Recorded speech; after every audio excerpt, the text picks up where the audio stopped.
man, you can imagine how it feels to have one of your former players come up and is now doing what you wanted to see them do. So that's just huge. It hits me hard as far as, just what we're trying to do, right? So just really, really grateful to be here. The last couple of days have been a huge blessing in a lot of different ways. Just refreshing, great to see people, great to talk about the things that we're talking about.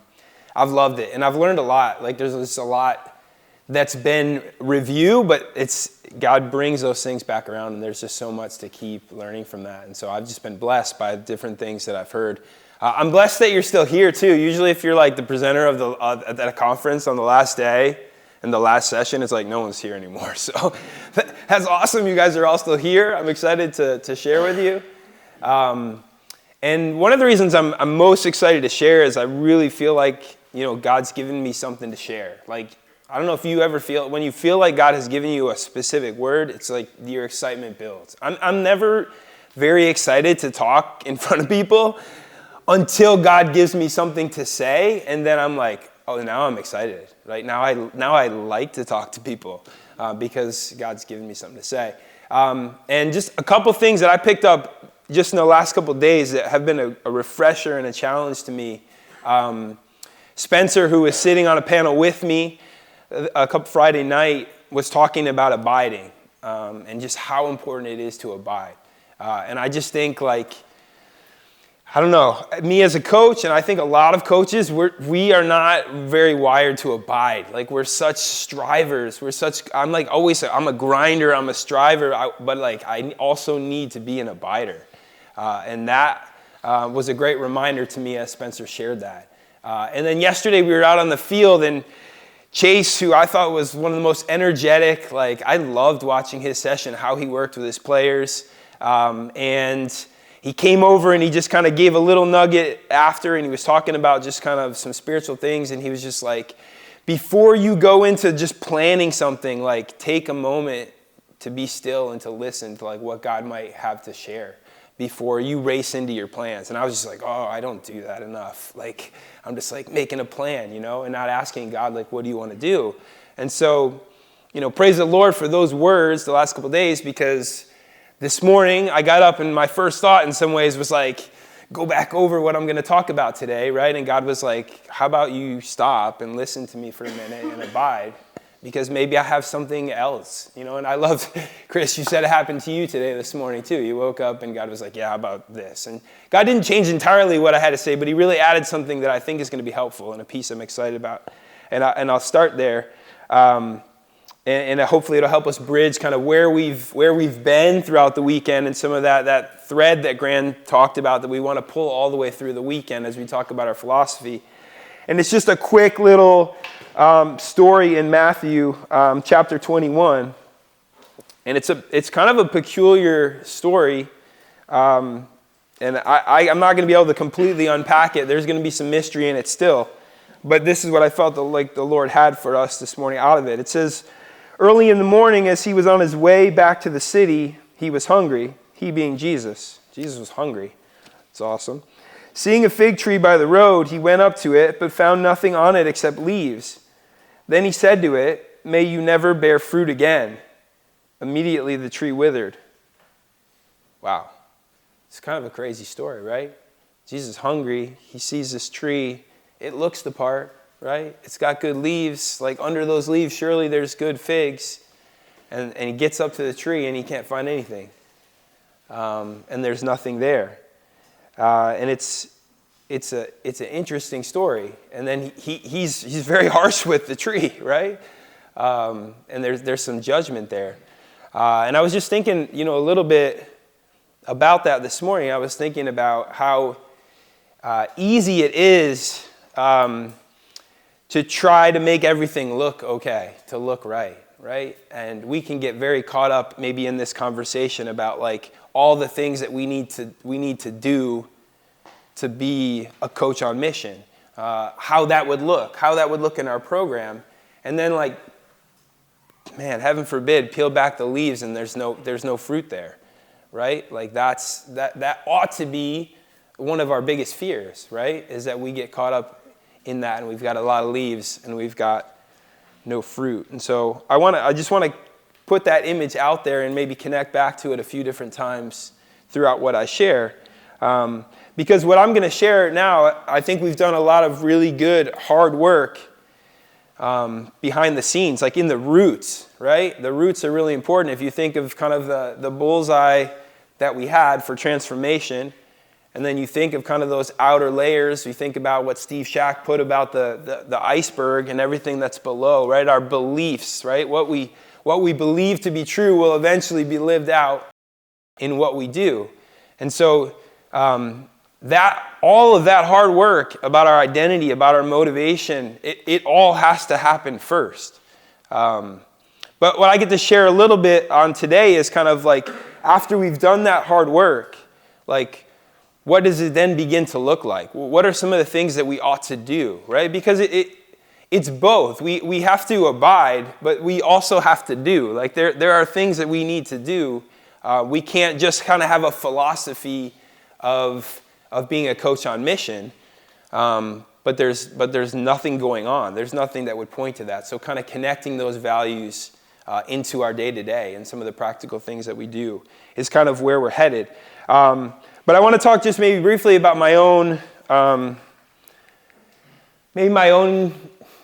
journey of transformation as well, just briefly as kind of an introduction to who I am and kind of how that hard work has happened in me. Not hard work, but God's work in my life. And so I grew up, around a coach. My dad was a coach. Huge blessing to be, have a dad that was a coach. He was my coach, but he was also a college coach. And I was in that environment all the time. I thought what he did was the coolest. It's not a surprise that I ended up doing what he did because I thought what he did was the greatest. And I got to tag along a lot. And my faith was important to me. There was a legacy of faith in my family as well. And so, my faith was really important to me. My sport was really important to me. And I had this idea that like they should go like this, but I really didn't know what that should look like. And so I was kind of struggling to try to grow in my faith in some ways. And I was struggling, to try to grow in my sport in some ways. And although God had put in me a longing for those things to come together, I don't think I had a lot of people helping me through what that looked like. And so that's one of the reasons I'm so grateful for the work of MAI and the Eagles and coaches who care about those things, because I think there's so many athletes that are in that same boat, right? That have a desire for that. I see a longing, especially in Christian athletes, for that, but not really any understanding of what that might look like. And so that was me, really. And when I went to college, the biggest thing that changed, because I think what I was searching for was things to do. Like, what does a Christian athlete do that makes them, the cause is fruit, I would say, in one way. And what was the biggest transformation for me was I fell in love with Jesus. Like, I got to know God.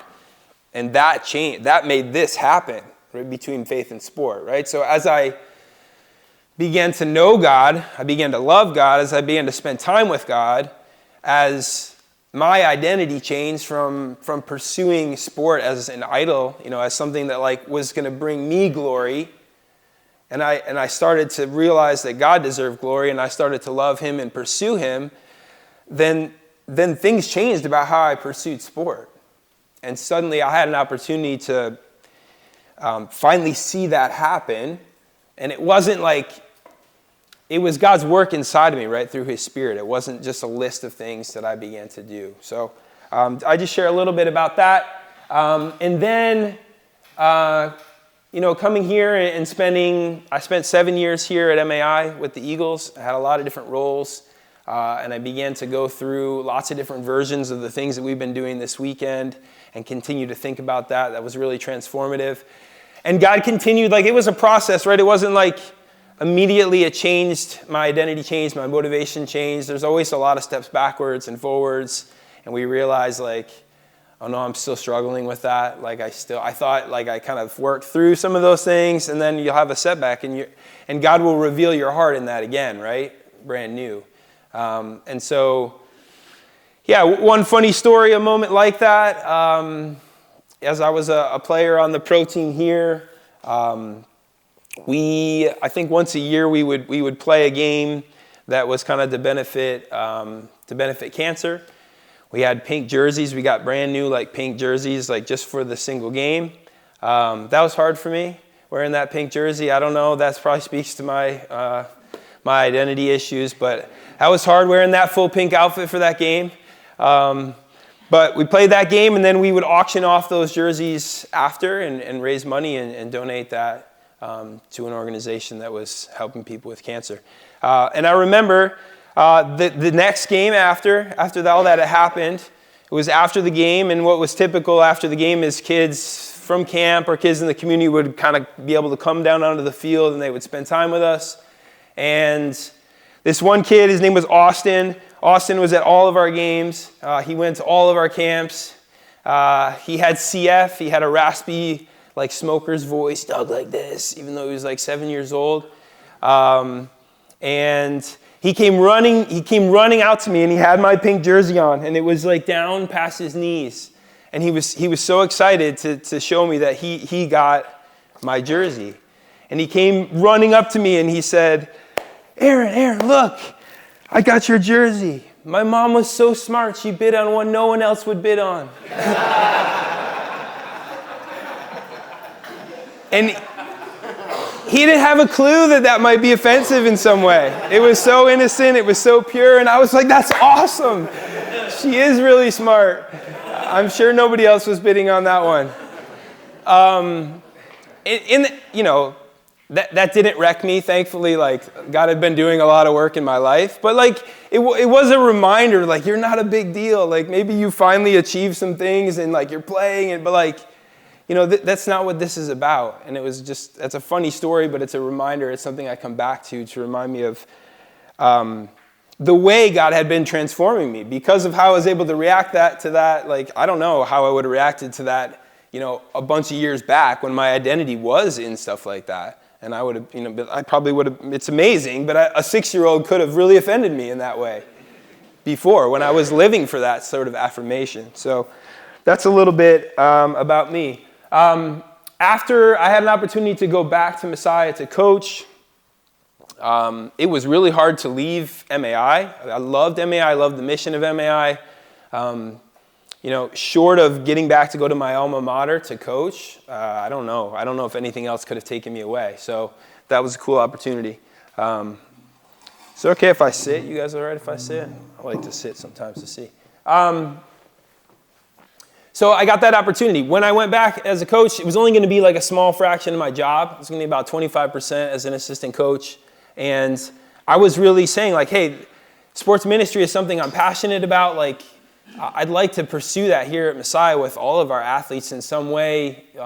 If that's not a possibility, I don't know if this is the best place for me or the right timing for me. And I'm not sure anybody had a lot of vision for what that could look like, but they were willing to, like, give me a little sliver of my job and, like, 6 other jobs to go with it to pursue that. And so now I've been there 15 years.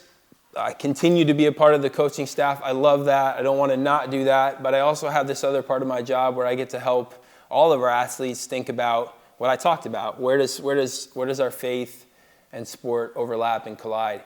And I love that about my job. And I wanted to share just a short video that kind of explains the sports ministry program that we have at Messiah. Not really, I'm not trying to promote it in any way. I think it's helpful context to know some of the work that I'm doing now in that, but more so I want to use it as a segue into our topic today, which is about developing and sustaining God-honoring culture. And I want to show it because I want you to think about a couple things as we watch it. But first, I want to kind of define culture for us for a second. And this is a little bit of my definition. What we value, so a lot of what we've talked about already, and how we do things in alignment with what we value. So it's not just what we value, okay? In some sense it is, because it's not just what you say you value, right? It's what actually shows up in alignment with what we do, right? And that becomes our culture. Like, that's what's around us. I've heard somebody else say, culture is how we do things around here. Like, if you were to step into the environment, you would feel the culture based on how things are done. And then you would slowly, over time, the more time you would spend there, you'd get a sense for what that culture values, right? The longer you spend in a place, and you could read their mission statement, you could read their listed core values, but until you've been with them and you're around them, then you're really going to see what they value, right? And that, for me, is going back to that tree, right? It's not just the leaves, but is there fruit under those trees? The leaves could be I think these days everybody's got a great mission statement. Everybody's got a pretty good list of core values. But where is the alignment between those values and how they do what they do? So that's the context. These are the couple questions I want you to just think about. Maybe jot a note down as this video plays. In the video, what values or purposes do you catch? What are some of the strategies that we're using to pursue those values? And what might be the result? What is the vision for the culture? Or what is the culture that you would, most of you not having spent any time in the culture, what would you sense we're after in that culture? What's typical in sport is to use sport to glorify yourself and to serve selfish means, but believe that in everything that God gives us, He wants us to use it for a greater purpose. Aroma exists to align an athlete's purpose in sport with their purpose in life. We do that through small group discipleship. We do that through weekly chapel. We do that in strength and conditioning programs on campus. And then we take students out into our local community and into the world as a venue for discipleship. The best part for me is working with student athletes as the light bulb comes on for them and they see, wow, God has so much more for me than what I've already experienced. And the way that I've engaged sport in the past is so subpar compared to what God desires for it. And so to see them live into that gifting and to use that for God's kingdom is really special to be a part of. Aroma does so many things. I've been at several other Christian institutions as a coach, and here has been a place where pursuing excellence, but also just pouring into our student athletes' identity in the Lord has been at the forefront. Aroma is what I credit the most with my own personal faith development. And even now, to my current role as a strength and conditioning coach, I credit Aroma now for where I've been professionally developed the most as well. I have so many experiences that I've been a part of, where I've been overseas, when I've been even here on campus, spending just so much time with other student athletes and with athletes that I am training myself as a coach, that have just spurred on my faith so much and have encouraged me to make faith central to my pursuit of athletics myself. The best part about Aroma during my time here was the relationships I made with other athletes, and getting to see their passion for both their sport but also for the Lord was super encouraging to me. Aroma gave me so many opportunities to develop my faith and to be poured into. I think that discipleship piece was so integral to my faith development, even though I didn't even realize it was that important at the time. I also love taking students to other parts of the world and experiencing new things. I think when we take students to places they've never been, to interact with people they've never interacted with before, their view of who God is changes. It just gets bigger. Their picture of the world gets bigger. So I love seeing that happen for students. Our vision for the future is really centered around people, right? And our people are our students, our athletes, and we desire them to be thriving in life. And I want to hear stories of how they're building God's kingdom in the unique ways that He's gifted them, whether that's through sport or any other thing that God has gifted them with. I believe that the experiences that they may have had within Aroma may have given them a bigger picture of who God is and what He's doing in the world.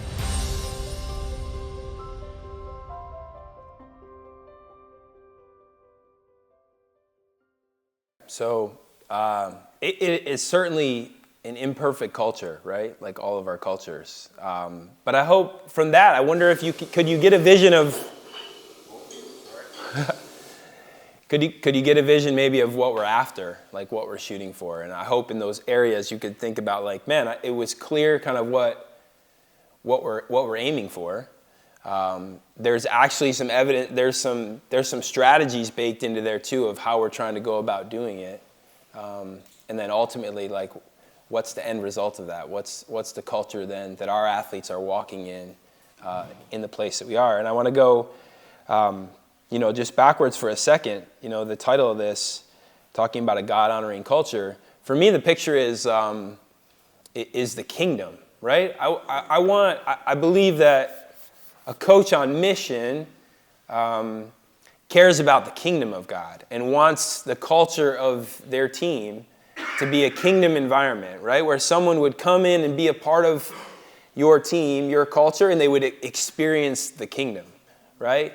And I want to just read quickly just kind of a mashup of a few things that Scripture tells us about the kingdom, because I think a kingdom-centered culture is really the culture we ought to be after.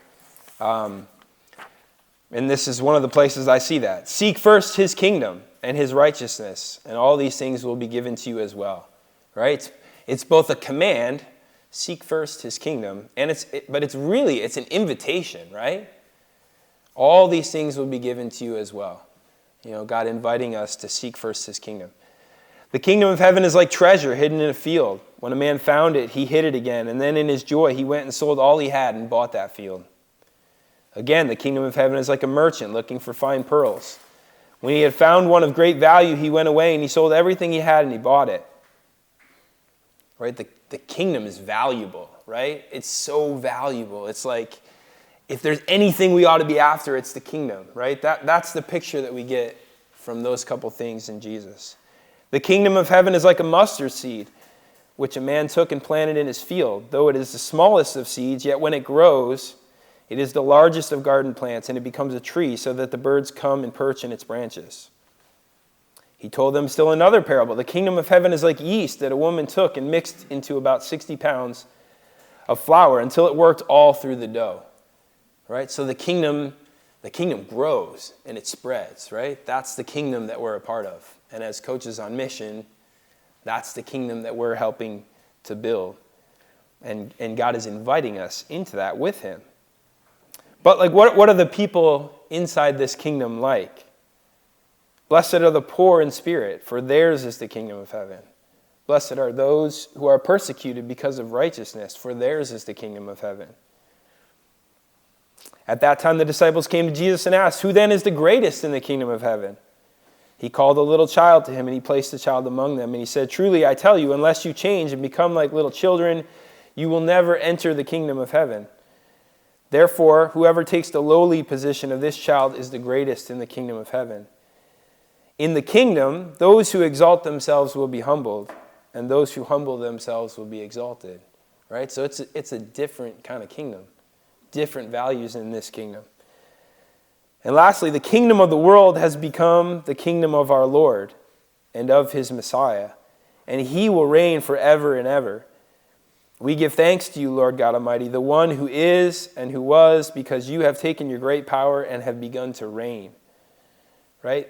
It's the everlasting kingdom that will go on forever, has been forever. So that is the kingdom. That's the kingdom that we're invited to build with God, right? We're co-heirs with Christ to help build his kingdom, and that's the kingdom. And so I think the question is, as coaches, are we helping build God's kingdom, or are we building our own kingdom, right?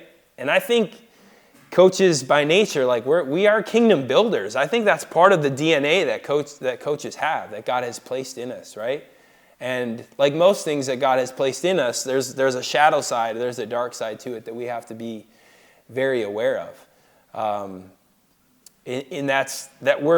We are kingdom builders. We're drawn to build a kingdom, but sometimes we treat our programs, our teams, like it's our kingdom, right? And we're building that instead of building God's kingdom. It comes down to what are the values of the kingdom in that way. I've been just in a few of the reflective questions that we've been given by other speakers, just been very aware of that in myself, just being reminded of some of the gifts that God has given me to be a kingdom builder, and yet some of the sinful fleshly sides of me that that's building my own kingdom at times and needs to be checked. And so that's been helpful, and I've appreciated that. So we continue kind of this conversation back to our definition. Culture, what we value and how we do things in alignment with what we value. And alignment is one of my favorite words. I love that. It's something that I feel like I'm always pursuing. It's something I notice when things are out of alignment. And I notice it in myself a lot. I'm like, why am I doing that? That doesn't align with what I value, right? Or if I'm building something, I'm like, and I'm not building something with my hands. I don't build anything with my hands. But if I'm building something, I'm seeing a vision for something. I'm thinking like, how does that align with what matters? And particularly like for the kingdom, like what are the values of the kingdom? And does this align with the values of the kingdom? Because if it doesn't have value. It doesn't have value. Like the things that have value are the things that are aligned with the kingdom. So let's keep that in tow. Just to be able to share maybe just in my own context some things for me. I think in my pursuit of that alignment, I started to really think about like, how do I have a theology of coaching, a theology of our team? Like, and again, thinking about alignment. And so it's like, if my purpose in life is to glorify God, then the purpose of our team must be the same. Like, how do I align all the other purposes of my life with the ultimate purpose of my life? So it'd be the same in my family. As like a husband or a dad, I'm like, if the ultimate purpose of my life is to glorify God, then that's also the purpose of me being a dad. And that's also the purpose of me being a husband. And so how do I align with that? And so as began to kind of think about that theology of our team, thinking about like, if that's our bigger why, and then how are kind of the core values. It's like, and I'll show you some of those, like you start to begin, as you build your philosophy, you're starting to think about like, what are the practical ways that what are the things that we're going to value and the practical ways that we're going to live those out to put us in alignment with what we believe ultimately, right? Again, to that target that we've been talking about this weekend. And that what? To be the best place in the country to play soccer. I would say that's a way for me that we say, like, we want it to feel like the kingdom. Like, when a player is a part of our program, we want them to feel like, we want them to feel the values of the kingdom. We want them to feel valued like they're a part of the kingdom. We want them to grow in their desire to build the kingdom. We want them to experience relationships that are kingdom-minded. And so ultimately, like, it's awesome to be a part of the kingdom, right? We're a part of the kingdom. It's like, there's no better place than belonging in the kingdom. And so that's the type of experience that in our program we want for our players. We want for a recruit that comes and visits and never ends up coming to our program. That's what we want our campers to experience when they come.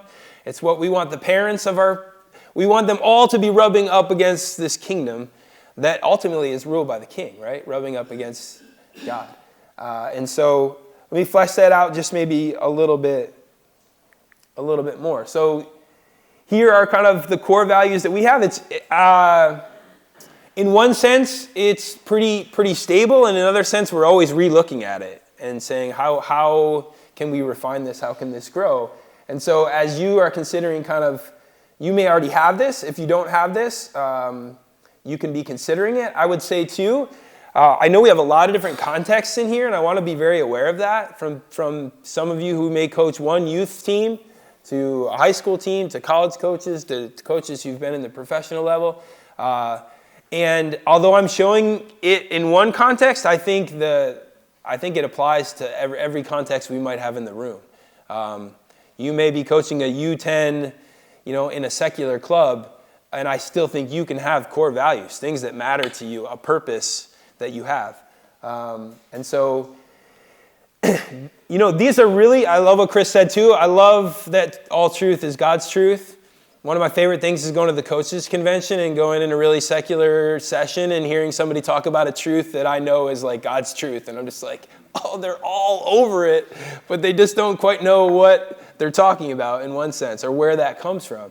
And so these are biblical truths that we're like saying, hey, how do we live these kingdom values out in our context, okay, which is a college team, right? So a college team that cares about kingdom values is going to place the team over the individual, is going to be relationally invested, is going to be pursuing excellence, is going to be grateful, is going to be accountable, is going to be pursuing character and integrity, right? And so those are really important values, but they're kingdom values, right?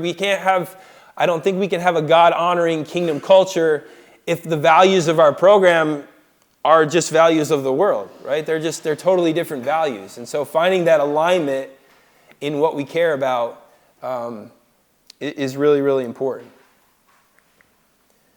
And then, the next thing in kind of building culture, so let me go back one step first. So there's the formation of your culture, right? And for me, that is figuring out like what are the things that you value? Like, and I think that's a process you have to work through and decide like very intentionally, like what do I want this program, this youth team, this high school team, what do I want it to look like? What's my vision for it? And establishing what are those important values. And then it goes to communicating that vision.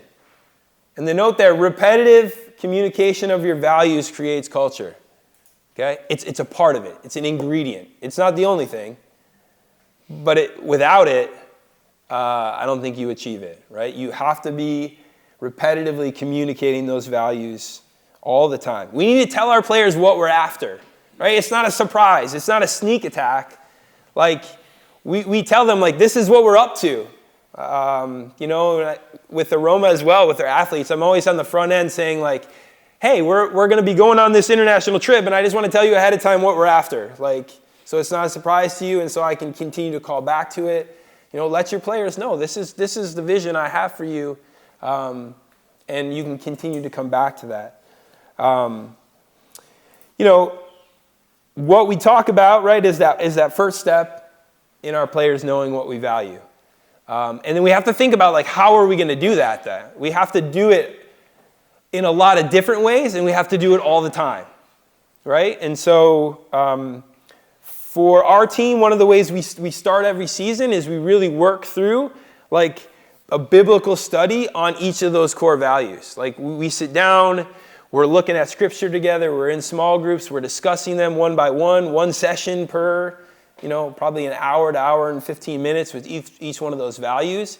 And we're helping them see, like, this is where our values come from. Okay? Like, this is our truth. This is what's important to us. And then we're getting lower into saying, like, this is what it looks like in our context with each other. Like, as we function as a team, this is how this biblical truth gets applied in our program. And so that's our deepest dive into it.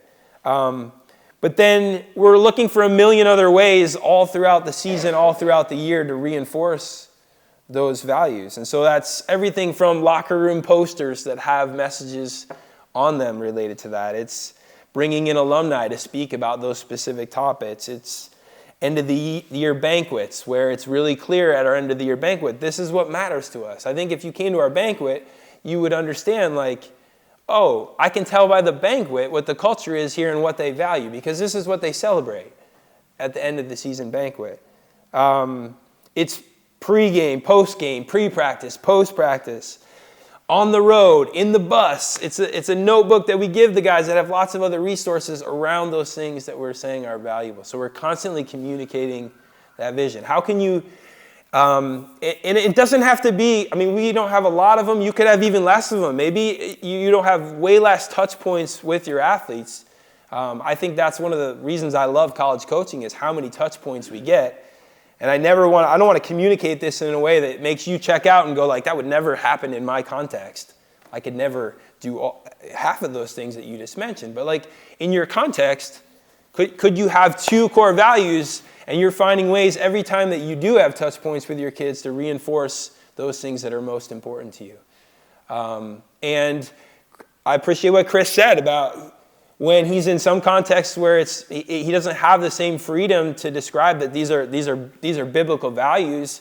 It doesn't stop him from sharing those values. He might share them slightly differently, but he's still sharing those same truths. So I think, again, don't disqualify yourself in whatever context you're in from having biblical values, kingdom values, a part of your program, and communicating those to the people that you work with, the kids that you work with, the young adults that you work with. And yeah, so, that's really, really, really important. Again, to kind of continue the thread of alignment, though, and back to that tree with leaves, like, you can communicate the vision all you want, right? You can have a great vision. You can have great values. You can talking about them, but we have to live them, right? So the next, thing that I would talk about here, I just kind of, oh, that's funny how I broke up that word. That's silly. Relentless intentional alignment. Relentless intentional alignment. It's relentless all the time. This process of is what we're doing aligning with what we say we care about, what we care about. And if we don't care about it, we got to go back to abiding. Remember I talked about the transformation of my life happened with growing in my desire and my love for the Lord, so that I'm not manufacturing these values. These are values that I believe in, that are who I am. And then let me give you some specific ways, some practical ways, hopefully, as it relates to this part. First is modeling. We've heard this, I think, a lot of times this weekend as well, right? As coaches, if we're not modeling these values that we're saying are important, all is lost, right? And we do it imperfectly, and I think we can talk about that transparently with our athletes. I think that's really helpful, to be able to tell an athlete, this is what I'm pursuing, and I don't pursue it perfectly, and you won't pursue it perfectly, but this is what I'm after. And you can keep me accountable to these things that matter. So modeling in those areas. We have to be, as coaches, we have to be the leaders in the things that we're asking of our players. Because they're really good at picking up on it. They see that misalignment when there's misalignment. And they check out. They lose trust, right, when we don't align with the things that we say are important and the things that we're asking of them. But there's grace, and there's opportunity to be vulnerable in our struggle with that. And I think that also really is teachable to our athletes. The second thing I would say, we have to assess, we have to measure these things that are important to us as well. And this is hard in some ways. It's sometimes hard to know, how do you assess those types of things? But I think you can find ways to do it. And I don't think it's not always about the results either. I'll give you an example in our program. And we actually picked this up from the Eagles, but we've been doing for a number of years now kind of peer evaluations with our team. And they're centered around our core values, right? It makes sense. We're assessing the things that are most important to us. And so those values that you saw, you would sit down and you would basically fill out kind of a score sheet for a teammate, kind of in the how they're embodying the values that we say are important to us. So, it's 1 through 5. 5 would be kind of the standard bearer. We use that term, the standard bearer on the team. When I think about putting the team over the individual, who's the player on the team that I'm that guy? That guy's leading us in that. When I think of that, I think of that player on the team. I give them a 5. I can only give one person a 5. Then a 4 is an extraordinary example of that. They're really embodying this value. And I don't have a specific number I can give, but I wouldn't be giving a lot of those or it's not going to be extraordinary, right? 3 is most of the time. Most of the time, my teammate is living out this core value of ours. 2, sometimes. 1, rarely. And sitting down both with myself, I'm self-evaluating, and I'm evaluating all of my teammates in those ways. And it's not so much about the scores. It's that process of reminding our athletes, this is what matters in our program. This is what we're after. And so it's not because the natural flow is who starts, how much do you play? That's where most athletes are thinking their value comes from. And we're trying to put back in front of them, that's not where your value comes from on this team. First of all, you're valued because you're on this team. period. Like, you're on the team, you're valued, and we're trying to show that in some ways. But this exercise is also saying, like, and this is what this team is after. This is what matters. And so you're not scoring your teammate on how they're doing on the field, although there might be a place for that. But this is what's most important, and it's a reminder to them. And from that, they sit down with our head coach, and they have a one-on-one, and they talk about the results of that. And we think carefully about, like, what they see in that, and then they work on a growth plan, and they think about not just what they're maybe struggling with, although we do talk about that and how they can grow, but also, like, what are their strengths? What are they bringing to the team, and how can they use those, and how can they think about, like, really practical ways to apply those strengths to the team for the benefit of the team. And so that's one way. And I would say that's both an assessment and it's also accountability. And that's the next thing on there, right? There's accountability to the things that matter most. And that happens in a lot of ways as well, right? That might be a one-on-one conversation with a player, like right, at the end of training. It could be you're setting up a time in your office. It could be, just out on the field at a club practice. You have an opportunity to talk to a player about, hey, remember, this is what's most important. This is where there's some misalignment. This is the vision I have for you. Like, always painting a vision for them. This is what I have for you. It's for your good. It's for the best. And then in our context, we kind of do 2v1s with a teammate and an assistant coach to talk through that growth plan and have some accountability to those practical ways that they're going to be kind of trying to live those out.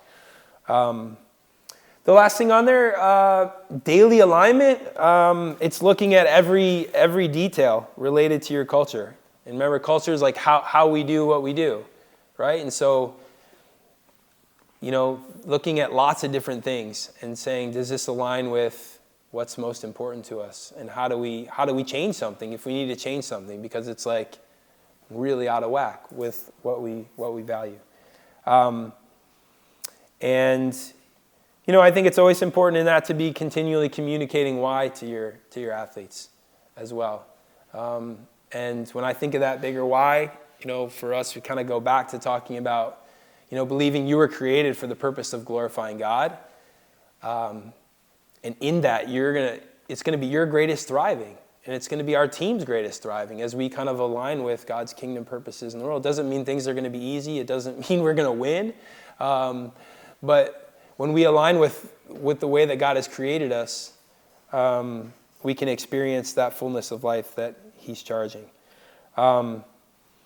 Just in closing, I just want to encourage you to be kingdom culture builders.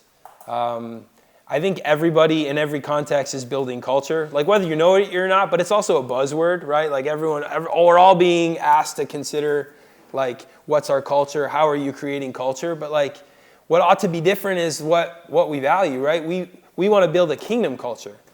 And the reason is we want transformation. So we want our athletes to encounter God, and we want our athletes to encounter what it feels like to be a part of God's kingdom. We want that to be felt like as teammates are relating to each other, right, in godly ways. Like, that's thriving, right? They're going to love that. We've all had those experiences when we're like, man, that's the kingdom that is now and is to come, and just putting that in front of them. And I want to close with just something that's been really meaningful that I come back to a lot just in my coaching as I think about kind of culture building and kingdom culture. You may not be able to read that. I don't know. Maybe you can. I'm going to read it. Maybe you've seen this. And it's entitled The Strategy of Jesus. Jesus had a unique strategy for sure. There's no person in history who has impacted all of mankind more than Jesus of Nazareth. Jesus was deeply concerned for the continuation of his redemptive, reconciling work after the close of his earthly existence, and his chosen method was the formation of a small band of committed friends. I would call that a team. He did not form an army, establish a headquarters, or even write a book. All he did was to collect a few very common men and women, inspire them with the sense of his spirit and vision, and build their lives into an intense fellowship of affection, worship, and work. One of the truly shocking passages of the gospel is that in which Jesus indicates that there is absolutely no substitute for the tiny, loving, caring, reconciling society. If this fails, he suggests, all is failure. There's no other way. He told the little bedraggled fellowship, any of you guys coach would be a bedraggled fellowship? I think that's a great phrase. That they were actually the salt of the earth, and that if this salt should fail, there would be no adequate preservative at all. He was staking it all on one throw. What we need is not intellectual theorizing or even preaching, but a demonstration. One of the most powerful ways of turning people's loyalty to Christ is by loving others with the great love of God. We cannot revive faith by argument, but we might catch the imagination of puzzled men and women by an exhibition of a fellowship so intensely alive that every thoughtful person would be forced to respect it. If there should emerge in our day such a fellowship, holy without artificiality and free from the dead hand of the past, it would be an exciting event of momentous importance. A society of genuine, loving souls set free from the self-seeking struggle for personal prestige and from all unreality would be something unutterably priceless and powerful. A wise person would travel any distance to join it. That was the kingdom that Jesus was establishing, right, when he was here. And I think that's the kingdom as coaches on mission that we're being invited, called and invited into, continuing to build, that a wise person would travel any distance to join it, right? That in our teams, right, people would experience the kingdom, and they would experience God and his love for them. And so, I just want to close just reminding you as coaches, you're deeply loved. You're deeply loved by God. He's inviting you to abide in him. And then from that abiding place to go out and build his kingdom with him. So thanks for the time. Appreciate the opportunity to share with you.